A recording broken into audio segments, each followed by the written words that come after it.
الحمد لله رب العالمين والصلاة والسلام على خاتم النبيين أما بعد فأعوذ بالله من الشيطان الرجيم بسم الله الرحمن الرحيم. Mes chers frères en islam, répétez à haute voix après moi. As-salatu was-salamu alayka ya Rasulallah wa ala alika wa ashabika ya Habiballah. الصلاة والسلام عليك يا نبي الله وعلى آلك وأصحابك يا نور الله نويت سنة الاعتكاف. J'ai fait l'intention de la retraite spirituelle surérogatoire dans le temps dans la mosquée. Mes chers frères en islam, il est rapporté dans le livret Arba'in et Attar, volume 2, hadith numéro 27. Votre salat, c'est-à-dire votre durud sharif sur moi, assure l'agrément de vos doigts, l'acceptation de vos doigts, la satisfaction de votre Seigneur et la purification de vos œuvres. Subhanallah. Donc avec amour, avec respect et honneur pour le prophète alayhi salatu wa salam, récitons une fois la salat et le durud sharif sur lui. Sallu ala al-habib, sallallahu ta'ala ala Muhammad, sallallahu alayhi wa alihi wa sallam. Chers frères en islam, avant d'écouter le discours de gentil, essayons de faire de bonnes intentions. Car le bien-aimé prophète, sallallahu ta'ala alayhi wa sallam, a dit innamal a'mal bin niyat, c'est-à-dire les actions ne valent que par leurs intentions. Donc faisons l'attention, Inch'Allah, qu'on écoutera le discours d'aujourd'hui, des débuts à la fin, avec attention, pour obtenir l'agrément d'Allah Azza wa Jal, pour obtenir des récompenses, pour essayer de s'améliorer, pour essayer d'apprendre la science religieuse, Inch'Allah al-Karim. Lorsque l'on entendra Sallu ala al-Habib, on répondra à Baoud, sallallahu ta'ala ala Muhammad, sallallahu alayhi wa alihi wa sallam. Chers frères en islam, Allah Azza wa Jal dit dans le noble Coran wa aqimus salata wa atuz zakah wa ma tuqaddimu li anfusikum min khayrin tajiduhu 'inda Allah inna Allah bima ta'maluna basir. Sadaqallahu al-azim wa sadaqa rasuluhu an-nabiyyul karim. Traduction des Kanzul Irfan. Et accomplissez la salat et accomplissez la prière et acquittez la zakat. Et tout bien que vous aurez avancé par vous-même, et tout bien que vous aurez avancé pour vous-même, et tout bien que vous aurez avancé pour votre propre âme, vous le retrouverez auprès d'Allah. Certes, Allah voit toutes vos actions. Chers frères en islam, nous venons d'avoir le privilège d'écouter le verset 110 de Sourate Al-Baqarah. Dans ce verset sacré, il nous a essentiellement été enjoint, été encouragé d'accomplir des bonnes œuvres, des bonnes actions et de réunir autant que possible des provisions pour l'au-delà, des provisions pour la akhira. Qu'est-ce qu'il a été ordonné dans ce verset 110 de Sourate Al-Baqarah? Wa aqimus salata wa atuz zakah. Et accomplissez la salat et acquittez la zakat et donnez la zakat. Voici les deux premiers commandements qui ont été donnés. Et ils ont été donnés ensemble. Premier commandement, accomplissez la prière. Deuxième commandement, acquittez-vous de la zakat. Puisque ce sont deux actes d'adoration d'une grande importance, ils ont été mentionnés distinctement. Et puis ensuite, il a été dit وَمَا تُقَدِّمُوا لِأَنفُسِكُم مِّنْ خَيْرٍ تَجِدُوهُ عِندَ اللَّهِ إِنَّ اللَّهَ بِمَا تَعْمَلُونَ بَصِيرٌ. Et tout bien que vous aurez avancé par vous-même, vous le retrouverez auprès d'Allah. Vous le retrouverez auprès d'Allah. Et on va comprendre comment aujourd'hui on le retrouvera ça, comment on retrouvera ça auprès d'Allah. Certes, Allah voit toutes vos actions. C'est-à-dire la salat, la prière, la zakat, le jeûne, les adorations surérogatoires, nawafila, la récitation du Coran, la salat ala nabi, c'est-à-dire le durud sharif sur le bien-aimé prophète sallallahu ta'ala alayhi wa sallam. Bref, tout acte vertueux, toute bonne action que vous accomplissez et que vous préparez pour votre au-delà, pour votre akhira, lorsque vous comparaîtrez, lorsque vous serez présenté dans la cour d'Allah Azza wa Jal au jour du jugement, vous les retrouverez tous devant Allah. Chers frères en islam, voici une très belle réflexion. Nos œuvres dans ce bas monde, nous ne les voyons pas. Nos œuvres dans ce bas monde, on ne les voit pas. Par exemple, lorsque quelqu'un il fait la prière, on voit se prosterner, On le voit dans le qiyam, dans la position debout. On le voit dans le ruku', dans l'inclinaison. On le voit se prosterner dans le sujud, etc., etc. Autrement dit, nous pouvons voir la personne en prière, mais nous ne pouvons pas voir la salat en elle-même. Ce n'est pas quelque chose de physique, ce n'est pas quelque chose que l'on arrive à voir la salat. La salat, ce n'est pas quelque chose que l'on peut voir. La perfection réside dans le fait que lorsque nous accomplissons une bonne action, celle-ci prend une très belle forme. C'est sous cette belle apparence, cette belle forme qu'elle est présentée dans la cour d'Allah Azza wa Jal. Et au jour du jugement, nous retrouverons nos bonnes actions sous une belle forme, Inch'Allah al-Karim. Comment est-ce qu'elles seront présentées, les actions?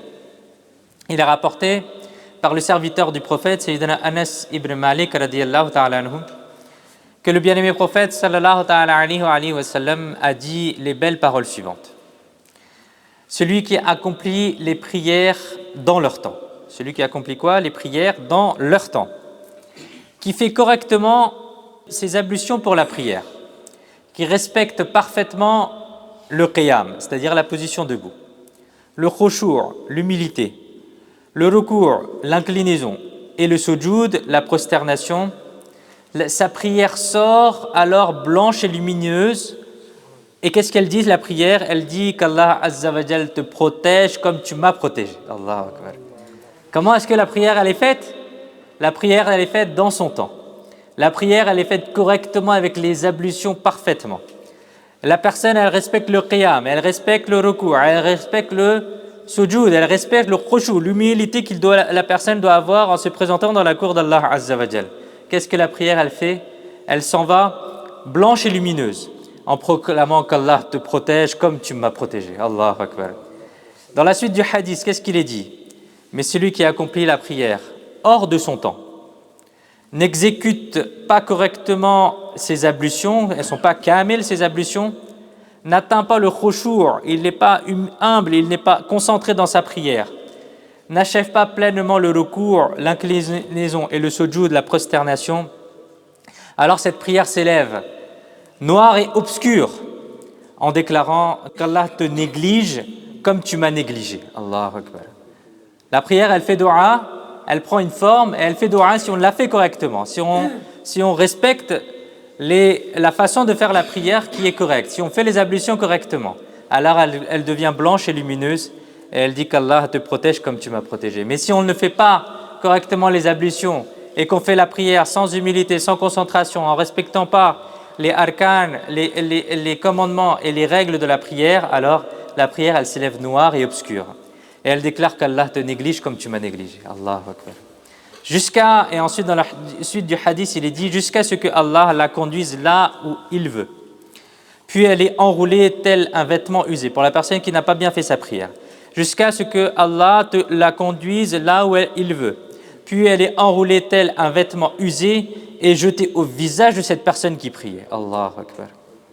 Mes chers frères en islam, nous apprenons donc que lorsque nous accomplissons la prière, de la meilleure manière, avec sérénité, avec khushu', avec khudu', notre prière s'élève vers les cieux telle une lumière, tel un nour. Mais si nous n'accomplissons pas la prière correctement, cette même prière devient sombre et ensuite comme un vêtement usé est jeté au visage de la personne qui a mal fait sa prière. Chers frères en islam, cela nous enseigne que la prière doit être accomplie avec la plus grande sérénité, avec la plus grande tranquillité, en faisant preuve de khushu', de khudu', d'humilité, de soumission. Mais dans notre société actuelle, les occupations de ce bas monde sont devenues tellement prenantes que l'on ne pense même plus à la prière. Même parmi ceux qui l'accomplissent, nombreux sont ceux où la situation est telle qu'on arrive en courant à la mosquée. On fait les ablutions très vite. Et alors que les gouttes elles tombent encore de notre corps et qu'on fait tomber les gouttes de notre corps sur le tapis de prière, alors que on n'a pas le droit de faire cela normalement, et que nos manches sont encore retroussées jusqu'aux nos coudes, on ne descend même pas les manches, on commence la prière comme cela. Et on récite rapidement la prière, on commence la prière, on récite la récitation du Coran, on récite la même sourate que d'habitude, et en dehors de cela, on n'a même pas envie d'apprendre plus que cela. Et ensuite, on récite toutes les raka'a rapidement avec cette même sourate que l'on ait accompli le recours complètement ou pas, que l'on ait accompli le sujoud correctement ou pas. On ne s'est même pas complètement relevé du recours que l'on commence déjà à se repencher pour aller dans le sujoud.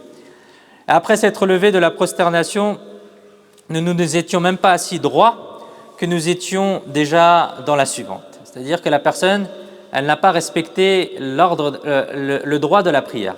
Lorsque l'on doit faire la prière, lorsque la personne elle va dans le recours, elle doit s'arrêter un moment, le temps d'un subhanallah, d'avoir une distance de un subhanallah. Lorsqu'elle se relève du recours, elle doit se relever correctement droit, si elle n'a pas de problème de santé bien entendu, elle se relève droit, Sami'allahu liman hamida rabbana wa lakal hamd, et elle se relève, elle attend le temps d'un subhanallah au minimum. Et la même chose pour le sujoud, la même chose entre deux sujoud, elle doit attendre au minimum le temps d'un subhanallah, ou sinon la prière n'est même pas valide. Ainsi, certaines personnes font la prière à la hâte, sans attention, puis elles repartent comme cela. Telle est malheureusement notre prière. Et nous avons entendu dans le hadith sacré que celui qui n'accomplit pas pleinement l'inclinaison et la prosternation, le recours et le sujoud de la prière dit de la même façon que tu m'as négligé, qu'Allah te néglige, qu'Allah Azza wa Jal nous en préserve. Chers frères en islam, Sayyidina Ubada ibn Samit radiyallahu ta'ala anhu rapporte que le bien-aimé prophète sallallahu ta'ala alayhi wa sallam a proclamé ce noble enseignement. La personne qui accomplit correctement ses ablutions, puis se lève pour la prière, complète son recours, ses prosternations et sa récitation du Coran. Alors qu'est-ce que dit la prière? La prière dit qu'Allah te protège comme tu m'as protégé. Allahu Akbar. Ensuite, cette prière est élevée vers le ciel, revêtue d'éclat et de lumière, et les portes du ciel s'ouvrent pour elle, jusqu'à ce qu'elle soit présentée dans la cour d'Allah Azza wa Jal, et cette prière intercède en faveur du prieur. La prière, elle fait shafa'a, elle essaye d'intercéder en faveur de la personne. Qu'Allah Azza wa Jal nous accorde à nous aussi la faveur d'accomplir la prière de la bonne manière. Amin bijahi khatam an-nabiyyin sallallahu ta'ala alayhi wa sallam. Sallu ala al-habib sallallahu ta'ala ala Muhammad sallallahu alayhi wa sallam. Chers frères en islam, il a rapporté que le bien-aimé prophète sallallahu ta'ala alayhi wa sallam a dit le jour du jugement, le serviteur sera dans un état d'extrême besoin. Il recherchera, il sera dans un extrême besoin. Alors le noble Coran viendra à lui sous une forme très belle, sous une apparence très belle, et dira « Ata'arifuni, me reconnais-tu » La personne dira « Man anta » c'est-à-dire « Qui es-tu » Le noble Coran dira alors « Je suis celui que tu aimais, que tu honorais, pour qui tu veillais la nuit et passais la journée en ma compagnie. » Alors le serviteur comprendra, la personne comprendra et dira « La'allaka al-Qur'an » c'est-à-dire peut-être que tu es le Coran. Ensuite le noble Coran, qui sera alors d'une beauté extrême, elle aura une apparence, prendra la main du serviteur et lui fera accorder des in'ama, des récompenses par Allah Azza wa Jalla. Allahu Akbar, mes chers frères en islam. Regardons le bienfait de réciter le Coran de jour comme de nuit et en étant tranquille et posé. Chers frères en islam. Il est également rapporté que le dernier prophète d'Allah sallallahu ta'ala alayhi wa sallam a dit « Celui qui de jour comme de nuit récite le noble Coran, qui considère le halal du Coran comme halal et le haram comme haram, Allah Azza wa Jal fait des anges ses compagnons. » Allah Azza wa Jal fait des anges ses compagnons. C'est-à-dire les anges, c'est les compagnons de cette personne-là. Lorsque viendra le jour du jugement, le noble Coran plaidera en faveur de ce serviteur dans la cour d'Allah. Le Coran dira au Seigneur très généreux, « Chaque personne dans le bas monde recevait le salaire de ses actes. Mais tel serviteur me récitait, de jour comme de nuit. Reconnaissez mon halal comme halal et mon haram comme haram. Ô mon Seigneur, accorde-lui aujourd'hui une récompense. » Suite à la demande du noble Coran, ce serviteur recevra une couronne royale et un vêtement d'honneur. Ensuite, Allah Azza wa Jal dira au noble Coran, « Hal radita » c'est-à-dire au Coran, « Es-tu satisfait ?» Le noble Coran dira au Seigneur, « Accorde-lui une récompense encore meilleure. » Alors ce serviteur recevra la royauté et le paradis. Puis il sera à nouveau demandé au Coran, « Hal radita » c'est-à-dire au Coran, « Es-tu maintenant satisfait ?» Et le noble Coran dira « Oui. » ô Seigneur, maintenant je suis satisfait. Subhanallah. Chers frères en islam, nous apprenons que celui qui récite le noble Coran se manifestera devant lui le jour du jugement, sous une forme très belle, sous une forme d'une beauté extrême. Intercédera, fera la shafa'a en sa faveur, lui fera obtenir la satisfaction d'Allah et lui conduira également au paradis. Écoutons maintenant une autre narration. Sayyidina Amr ibn Qais rahmatullahi alayhi a dit: lorsque le musulman sortira de sa tombe, son œuvre viendra à sa rencontre sous une forme très belle et dotée de la plus agréable des fragrances de parfum. Et il lui sera demandé: me reconnais-tu? La personne répondra: tu es très beau et tu sens extrêmement bon, mais je ne te reconnais pas. Sa bonne action dira: dans le bas monde, tu étais comme cela. Ton parfum, c'est-à-dire ton comportement, tes actes et ta conduite étaient très agréables. Je suis ta bonne action. Tant que tu étais dans le bas monde, je suis resté sur toi. C'est-à-dire, je t'ai empêché de céder à tes passions, je t'ai maintenu occupé dans les bonnes actions. Aujourd'hui, c'est toi qui voyageras sur moi. Allahu Akbar. La bonne action, elle dira: aujourd'hui, c'est toi qui voyages sur moi. Dans ce bas monde, c'est moi qui étais sur toi. Je t'empêchais de faire des mauvaises choses. Je t'empêchais de faire des mauvaises choses et je t'obligeais à faire des bonnes actions. Et maintenant, c'est toi qui vas venir sur moi et moi, je vais t'emmener avec moi. Allahu Akbar.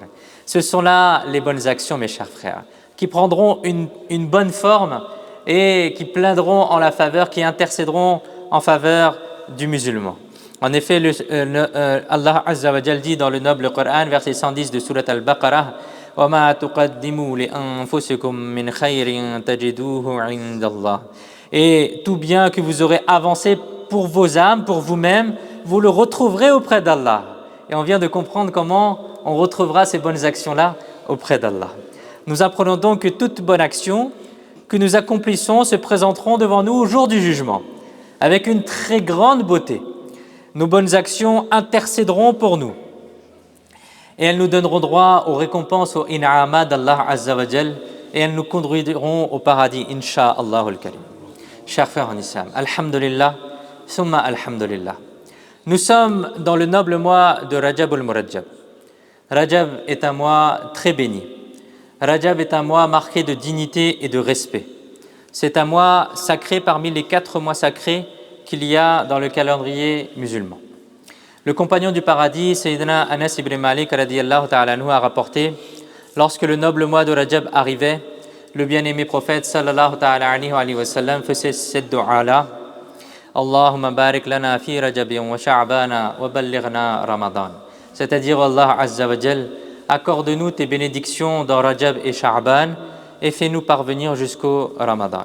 Venons, Inch'Allah, nous aussi on va réciter cette dua-là. Sallu ala al-Habib, sallallahu ta'ala ala Muhammad, sallallahu alayhi wa sallam. Allahumma barik lana fi Rajabin wa Sha'bana wa ballighna Ramadan wa ballighna Ramadan wa ballighna Ramadan.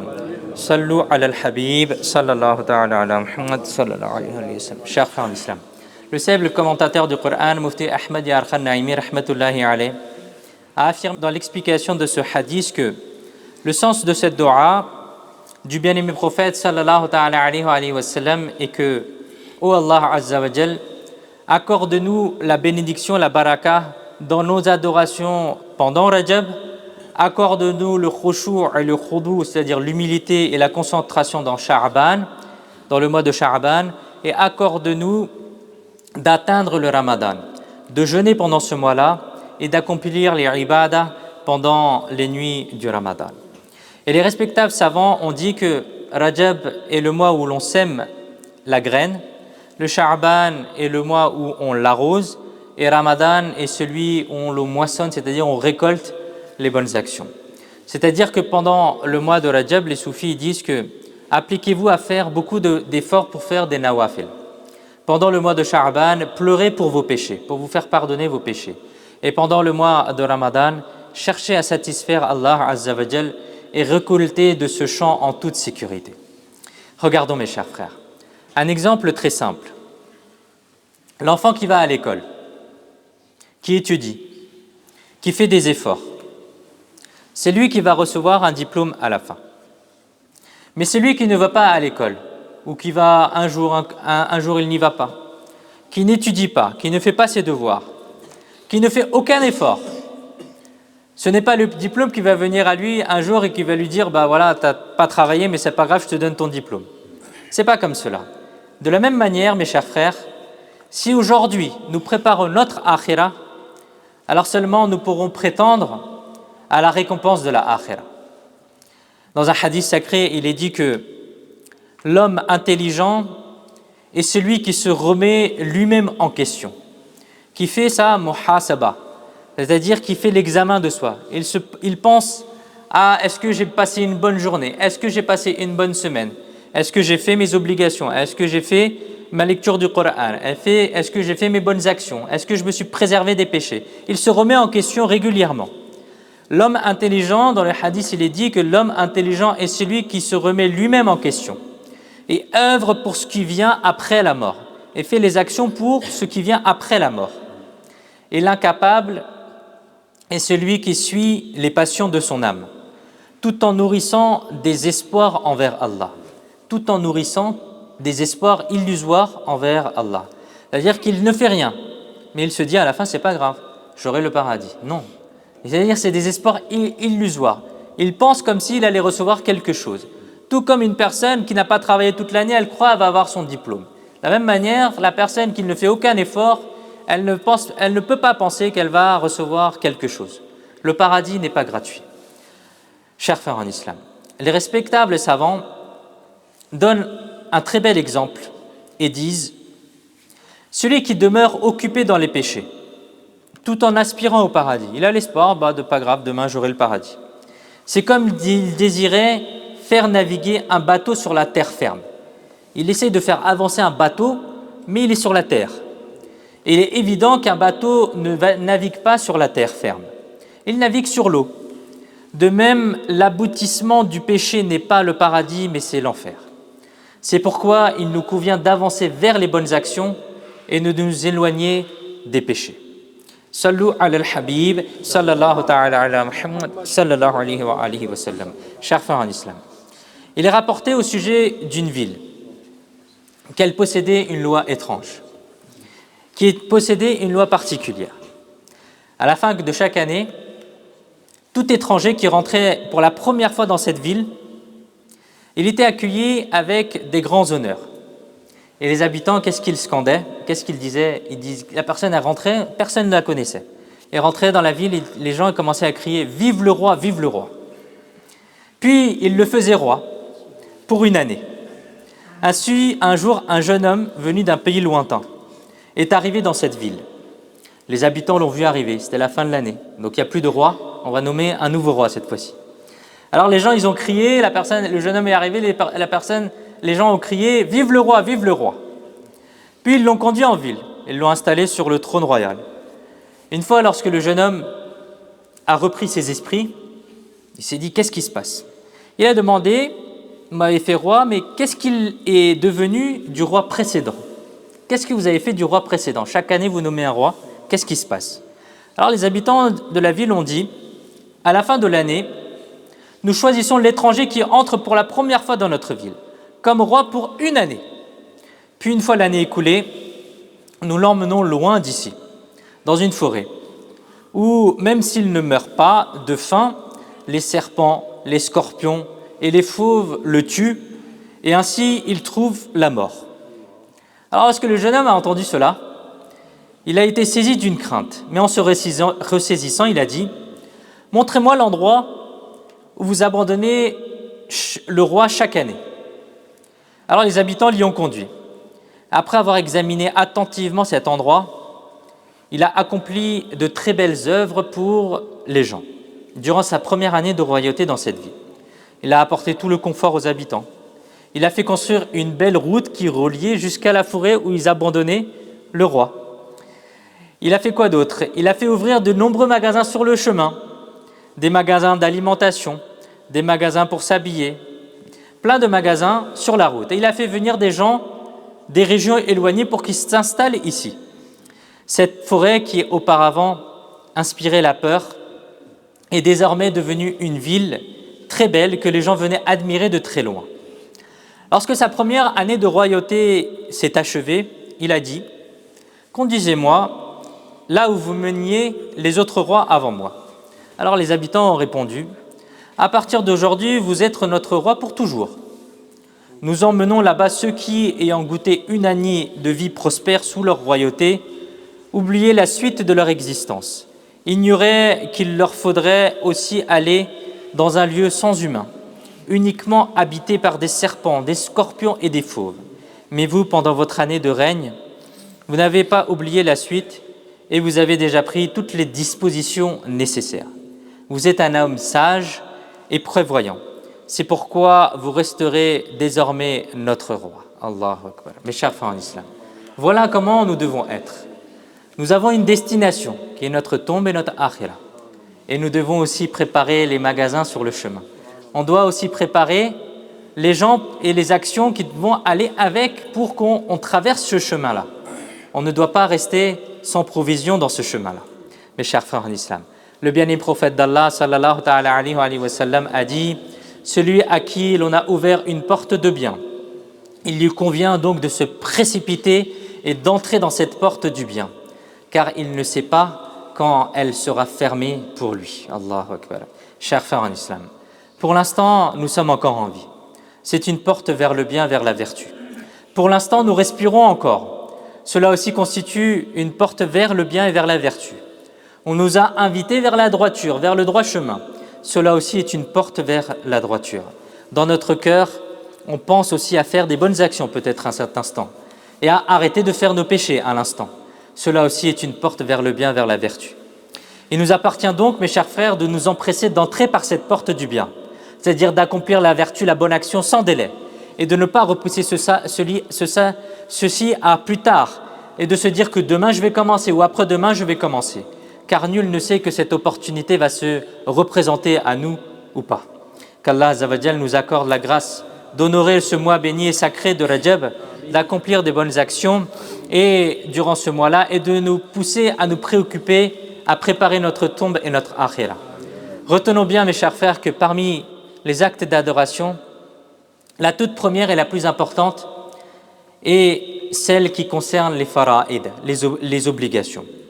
Pour accomplir des vertus et devenir assidu dans l'adoration, il est nécessaire de s'acquitter de ces obligations, de ces fara'id. Par exemple, prenons l'habitude de faire nos 5 prières dans leur temps et si possible à la mosquée en groupe. Acquittons-nous de la zakat qui nous est obligatoire. Rattrapons dès que possible les jeûnes que nous avons ratés, c'est-à-dire ceux que de nous faire qada. Accomplissons toutes les autres obligations qui nous incombent et tous les devoirs religieux que nous avons.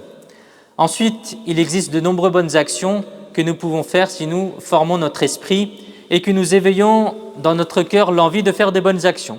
Alors nous pourrons très facilement cumuler des milliers et des milliers de bonnes actions. Par exemple, la tauba, le repentir sincère est une bonne action. Le bien-aimé prophète sallallahu ta'ala alayhi wa sallam a dit « Ata'ibu min adh-dhanbi kamal la dhanba lah » Celui qui a fait tauba des péchés est comme celui qui n'a jamais accompli de péché. Chers frères en islam, la tauba sincère n'a que 3 conditions. Premièrement, être véritablement honteux de son péché en le considérant comme une désobéissance envers Allah. Avoir du remords, avoir des regrets, être honteux de ce qu'on a pu faire. Deuxième condition, prendre la ferme résolution, la ferme intention de ne plus jamais commettre ce péché. Et troisième chose, c'est réparer ce péché. Première chose, c'est avoir honte de son péché. Deuxième chose, prendre la résolution de ne plus faire ce péché. Et troisième chose, c'est réparer ce péché s'il faut le réparer. Ça, c'est les 3 conditions de la tauba. Et comment est-ce qu'on répare le péché? Si nous avons manqué des prières, alors maintenant, il faut faire le compte et rattraper toutes les prières qu'on a ratées. Même si on a raté pendant qu'on était jeune, à partir de la puberté, la prière, elle devient obligatoire. À partir de ce moment-là, si on a raté des prières, il faut faire le compte et rattraper toutes les prières qu'on a ratées. Si on a causé du tort à un musulman, sans raison valable, alors nous devons lui demander pardon. Si nous n'avons pas rendu l'argent à quelqu'un, alors rendons-lui et demandons-lui également pardon. Ça, c'est la manière de réparer ses péchés et faire tauba sincèrement. Chers frères en islam, décidons dès aujourd'hui de préparer notre esprit. Nous sommes des pécheurs. Et en tombant dans les ruses du nafs et de shaitan, il nous arrive de commettre des péchés. Premièrement, nous devons nous efforcer de tout cœur de ne pas laisser même l'idée du péché rentrer dans notre tête et rentrer dans notre cœur. Puis si un péché survient, malgré tout, alors faisons immédiatement tawbah. Ensuite, prenons l'habitude chaque jour, au moins une fois, de faire tawbah de tous nos péchés. Et il est préférable, par exemple, chaque soir, Amir al-Sunnat, mon cheikh Maulana Mohammed Ilyas Attar-Qadiri, les avis d'Ahmad Barakatuhumul Aliya, il dit avant de dormir, faire 2 raka'a de salat ou tawbah. Puis de nous asseoir quelques minutes en solitude, de nous rappeler notre tombe et notre akhira, de repenser à nos péchés, si possible de pleurer dans la cour d'Allah Azza wa Jal, afin d'ancrer l'habitude de faire tawbah à Allah Azza wa Jal et d'intégrer cela à notre emploi du temps quotidien. Ainsi, nos péchés seront continuellement pardonnés et nous obtiendrons également la récompense des bonnes actions. Et si Allah Azza wa Jal le veut, par la bénédiction de la tawbah, nous réussirons à devenir le serviteur bien-aimé d'Allah Azza wa Jal, Inch'Allah al-Karim. Chers frères en islam, ceci est une première bonne action que l'on peut faire. Faire tawbah n'est pas difficile, c'est à la portée de tout le monde. Il faut simplement un peu de courage. La deuxième bonne action que l'on peut faire, c'est faire le dhikr d'Allah Azza wa Jal, qui est un acte d'adoration si simple que l'on peut accomplir à tout moment avec un peu d'attention. En effet, Sayyidina Abu Musa radiyallahu ta'ala anhu rapporte que le bien-aimé prophète sallallahu ta'ala alayhi wa sallam a dit: si la besace d'une personne est remplie de dirhams et qu'elle les distribue, tandis qu'une autre personne fait le zikr d'Allah Azza wa Jal, alors celle qui fait le zikr d'Allah Azza wa Jal sera supérieure, sera afdal. Chers frères en islam, réfléchissons. Combien il y a de vertus et de bienfaits dans le zikr d'Allah? Nous devrions prendre l'habitude de réciter chaque fois, chaque jour, quelques formules de zikr. Par exemple, on peut prendre l'habitude de dire Subhanallah. Et il est rapporté dans un hadith, celui qui récite 100 fois le matin et le soir Subhanallah sera récompensé comme s'il avait accompli 100 hajj. Subhanallah, rapporté dans Tirmidhi. De même, nous pouvons prendre l'habitude de réciter le kalma at-tayyiba, la ilaha illallah. En effet, il est rapporté celui qui dit la ilaha illallah à n'importe quelle heure du jour ou de la nuit, ses mauvaises actions sont effacées de son livre et sont remplacées par autant de bonnes actions. Et dans un autre hadith, il est dit que 2 habitudes, quiconque s'y tient avec persévérance entrera au paradis. Ces actes sont très faciles, mais ceux qui les pratiquent sont très peu nombreux. Que l'un d'entre vous récite après chaque prière 10 fois Subhanallah, 10 fois Alhamdulillah et 10 fois Allahu Akbar. Cela fait 150 sur la langue et sur la balance 1500. Puis quand il va se coucher, qu'il récite 33 fois Subhanallah, 33 fois Alhamdulillah et 34 fois Allahu Akbar. Celui qui le prononce, cela compte 1000 sur la langue, mais 100 sur la langue, mais 1000 sur la balance. Sayyidina Sa'ad ibn Abi Waqqas radiyallahu ta'ala nous rapporte que nous étions présents dans la cour du bien-aimé prophète sallallahu ta'ala alayhi wa sallam. Et vous, sallallahu ta'ala alayhi wa sallam, avez dit: l'un de vous est-il incapable d'acquérir 1000 vertus, 1000 bonnes actions chaque jour? Quelqu'un demanda: comment peut-on acquérir 1000 bonnes actions? Alors vous, sallallahu ta'ala alayhi wa sallam, avez répondu: si le serviteur glorifie 100 fois Allah Azza wa Jal, par exemple en disant Subhanallah, alors 1000 vertus, 1000 bonnes actions lui seront inscrites, ou 1000 péchés, ou 1000 de ces péchés seront effacés. Allahu Akbar. Chers frères en islam, voilà mes chers frères quelques bonnes actions que l'on peut citer, que l'on peut faire en plus des fara'id, c'est-à-dire faire le dhikr d'Allah Azza wa Jal, faire tawbah de ses péchés, également réciter le noble Coran, réciter la salat ala nabi, le durud sharif sur le bien-aimé prophète sallallahu ta'ala alayhi wa sallam, répondre à l'appel à la prière, le adhan et la iqama. Ça aussi c'est quelque chose que parfois les gens négligent. Il faut répondre au adhan et également à la iqama. Il y a, si on fait le compte, près de 32 400 000 récompenses à celui qui répond à la adhan et à la iqama. Qu'Allah Azza wa Jal nous permette de mettre cela en pratique et de respecter le mois sacré de Rajab. Amin bijahi khatam an-nabiyyin sallallahu ta'ala alayhi wa sallam. Sallu ala al-habib sallallahu ta'ala ala Muhammad sallallahu alayhi wa sallam.